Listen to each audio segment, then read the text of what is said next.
Good day, everybody. It is Klaxon here, and if you guys enjoyed this video, you should go ahead and subscribe for more RWBY videos. Join the Discord server if you guys want to talk RWBY with us, especially so close to RWBY Volume 8. And this video is brought to you by my YouTube membership members and my patrons, so thanks to them very much. I was thinking about it the other day, and I just feel like that the Aesops and the Happy Huntresses are not enough. Like, if we need the full impact of Salem's bloodshed, because I do feel like this will be a volume, possibly. Like, I hope that Salem actually wins, that the villains actually win something for once, right? Like, I hope that Atlas goes down, but maybe Team RWBY gets, like, a little bit of something, you know what I mean? Like, Salem mostly wins, but maybe Team RWBY gets, like, 1 point, like, one little glimmer of hope or something like that, and so I just feel like the Aesops and the Happy Huntresses, if they are the only character death, that is not enough, and I think it's not enough for two reasons. Like, one, we barely fucking know them and we barely fucking care, and I know that that sounds pretty harsh, but, like, I feel like with most people, right, because there are some people that are like, you can take Fiona away from my cold dead hands, like all that sort of stuff,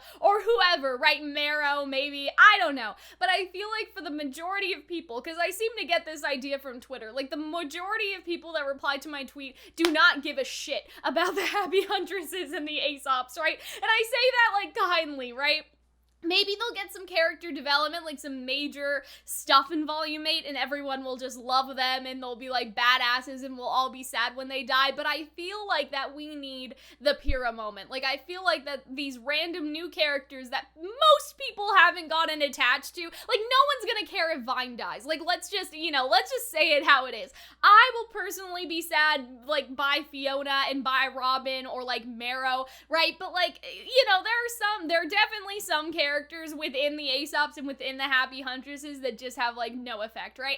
And so I basically put up the idea of killing Ren and Nora, which people, I don't know, there was a mixed response, like, don't take away my babies, but I hope that you guys understand why I said that. I do think that there are some other good contenders in there, like, especially mostly with the adults. Like, I think Maria and Crow, like, they definitely have death flags going on, but in terms of, like, the main group, like, I feel like that it's time to kill someone off from the mains again, and we're in this very difficult position, because some people have the opinion, like, but that would make Team Juniper, like, Team Red Shirts, basically. You would kill all them off, but they also shouldn't get plot armor, you know what I mean? Like, it's a very difficult situation, because on one hand, everyone's gonna be like, oh, well, that's so cliche, like, all of Juniper dies, like, they're, whatever, and then the other side of that is, oh, all of Juniper stays alive, they have plot armor, right? They can't have plot armor just because Pyrrha died. And so I feel like that's really important to note there, is I understand why people feel both ways, but I don't have any problem with characters dying as long as it makes sense, for where the story is going. And I feel like that it is time to kill off some major characters. And I feel like Ren, Nora, and Jean, I feel like that it sort of depends. It depends on what happens this volume, because somebody had a really good idea that I'm, like, totally co-signing, specifically with Jean, and it was basically that, like, Jean has this sort of heroic, like, martyr sacrifice moment where, like, they're fighting Cinder or something, and, like, with Ruby, obviously, I hope Ruby would be there for that, and, like, they sort of get the advantage on her, but, like, Cinder's, like, one last feat is, like, burning Jean alive, like, some sort of, thing like that, or, like, Jean gets, like, burned alive and, like, sacrifices himself so Team RWBY can, like, escape and, like, go to Vacuo, that type of thing. Like, I really like that idea, like, martyr Jean, if you want to call it that, but I don't think Jean is, like, done yet. Like, I feel like Jean still has beef with Cinder, so I don't feel like he's finished, but if they sort of wrap up the beef that he has with Cinder in this sort of volume, you know what I mean? Like, I feel like then it would be okay to kill him, but I specifically said Ren and Nora because I feel like we are running out of Ren and Nora juice, you know what I mean? Like, when I see a character, I sort of see them as, like, how much can we squeeze out of this character? And I feel like with Ren, like, he's basically done, and I feel like the most interesting thing about Ren and Nora right now is their relationship issues, but if those relationship issues get, like, resolved or sort of blown up, and then it can't be recontained, you know what I mean? Like, they're gonna have this big, like, moment, or at least I think, right, where Ren sort of, like, reveals all his fears, and Nora all her fears, and all that stuff. Like, they're gonna have that big blowout moment, but after that, like, what do we get?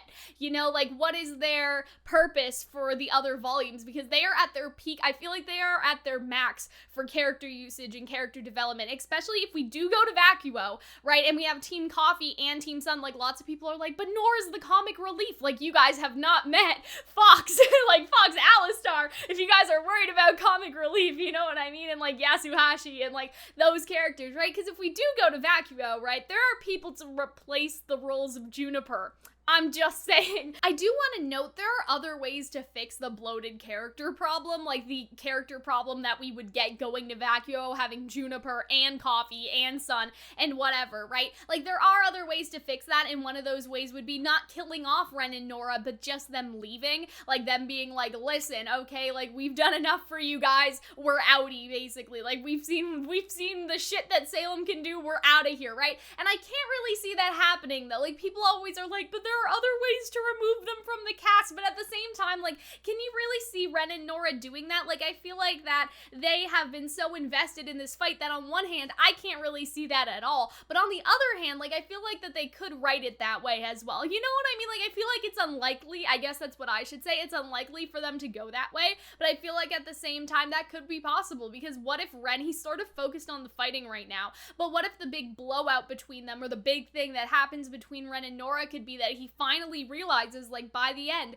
he doesn't want to fight anymore, that Nora is more precious to him than, like, you know, this fight against Salem, right? Like, that could be very valid, like, as a thing that happens in the show, and they're just like, you know what? Like, we've had enough, we're going back to Mistral. Like, I trust you guys to deal with this, but I'm done here. And maybe, like, Nora or someone would get seriously injured for them to make that decision instead of just dead, right? Because I could see that happening if they write it in that certain way, but do I see that as very likely?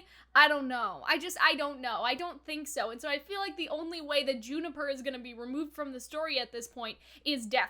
And so I feel like that Ren and Nora dying now, and like I have this like whole dream of like Ren and Nora fighting Tyrion. Like, they basically are able to take Tyrion down, but they both get poisoned and like die this like lover's death together. Like, I really like that. I'm probably the only one, but I like that idea of a 2v1 with Tyrion, and then we get rid of the villains, because some villains gotta go too. You know what I mean? Like, some villains have been, like, when was our last major villain death other than Adam? Because I don't really count him because he wasn't helping Salem. I mean, in terms of like the Salem situation, right? Like, Roman was like under Cinder in a way, or working with Cinder. Like, I'm pretty sure that's the last like meaningful villain death that we got was Roman, like in terms of, again, the Salem side, right? Not including Adam, because Adam was sort of his own, like, faction in the story, but you know what I mean? Like, I feel like that it would be a good time to get rid of Watts, Tyrion, or both of them, because again, their juice is basically, you know what I mean? Their juice is running out too. Like, Tyrion, we got his whole backstory, we know how he joined Salem, he's been fucking with things, it's been good, it's been enjoyable, but like, I'm done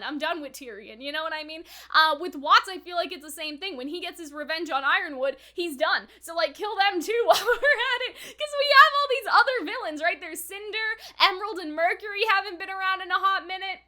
Hazel, all that stuff, and so like moving forward in the story, I feel like some of the villains like should also die as well. Another reason I think Watts in particular should get yeeted this volume is just because from what we understand in the books, again, if we actually go to Vacuo, that deserves its own video, because some people are panicking and basically saying that we aren't actually going to Vacuo and it's all going to be handled within the RWBY books. But in the books, it's sort of implied that Vacuo is not as technologically advanced as Atlas, which makes sense. Like, Atlas is sort of the technology hub, but it's more out of not wanting Atlas technology like in the kingdom because of what Atlas did to Vacuo. Like, there's still technology, there's still like CCTV, like local towers, people still have scrolls and stuff, but I feel like that Watts' role in Vacuo would really be diminished because there's not as much he can fool around with as he has done in Atlas. So I feel like that after this volume, it's like, well, buddy, you know what I mean? Like, you don't really have a place to be messing with anything else. If they conquer Atlas, like, that is basically gonna be it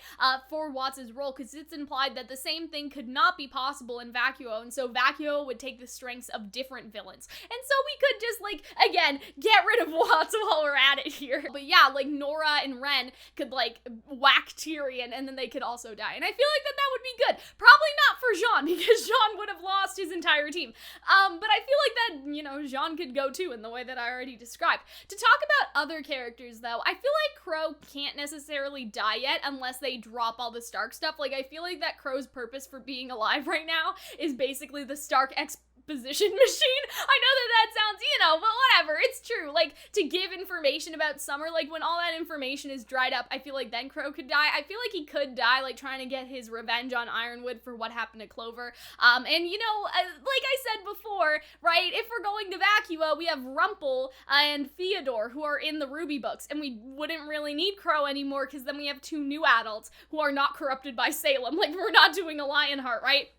And so Crow's role could easily be replaced, like, as the adult of the group, could easily be replaced by Theodore and Rumple. So I feel like Crow getting cut down, like, that would sort of make sense for where things are going. To talk about Winter really quick, because a couple people actually mentioned Winter dying, I feel like that with her, I feel like that she should take on the challenge of rebuilding Atlas. I don't see any purpose in killing Winter yet, because, like, I was sort of thinking, like, oh, Clover is sort of Ironwood's, like, right hand, right, other than Winter. Like, he's the right hand of the Aesops, and Clover's also dead, right? So say that the Aesops die, or most of them die, like, who is going to rebuild Atlas from the ashes? Like, I feel like Winter is the person to do that, and I feel like that Winter, even though a lot of people want her to die, I feel like there's not as much value in dying as her staying alive. I feel like that she could be the one to sort of take care of Atlas as the team leaves, whether they go to Vacua or they go do something else, you know what I mean? Like, I feel like with Winter, it is in capable hands. And that would fix another problem, because there are no female headmasters of the academies, and so Winter could sort of take Ironwood's role and sort of, like, fix Atlas for the better. And I sort of like that. I could sort of see Winter, like, who already disagrees with Ironwood, like, oh, I disagree, but that's the order. It's like, okay, well, I'm making the orders now, so let me sort of, figure out the best route for us to go, and then she could be in charge. I like that. I don't want Winter to die, because I feel like Winter should not die in order to, like, fulfill that role in the story, and I feel like that would be really, really interesting. As for Maria, Maria and Pietro are just sort of, like, I feel like those are cheap deaths, too, just because, like, I love Maria and Pietro. I say they're cheap in a different way. Like, we care about Maria, a lot of people care about Maria, and it would just be, like, heartbreaking. Like, it's always heartbreaking to see, like, old people die in shows and stuff like that, so I feel like that would be, like, an easy one. Like, how do we want to make them cry? Let's kill off Maria and Pietro, right? And so I feel like that we should do something, like, actually meaningful, and I feel like Ren and Nora and John, right? Like, any of those characters, like, that would be the sort of meaningful thing to truly break our hearts, because they are the ones that we have been with, like, truly from the beginning, right? Again, Crow, I feel like Crow would be pretty heartbreaking, too, considering all the time that we've spent with him, all the near-death experiences that he's had. So, yeah, I would say in conclusion, like, my votes for death are Ren, Nora, like, at the top, Ren and Nora, then John, and then, like, Crow. Obviously, these are my surface level opinions. Like, obviously, if there's more evidence pointing towards, like, Ren is getting the death flag sort of thing, we will make a full theory on each character that could die without the volume, like, if there's sufficient evidence. But this is my sort of surface level analysis for character death and stuff like that. But yeah, I hope that you guys enjoyed. Make sure to comment down below. Let me know what you guys think. You guys should join the Discord server to tell me what you think as well. And now the names of our patrons and YouTube membership members will go across the screen. So thanks to them again for supporting this video, and I will see you guys in the next one.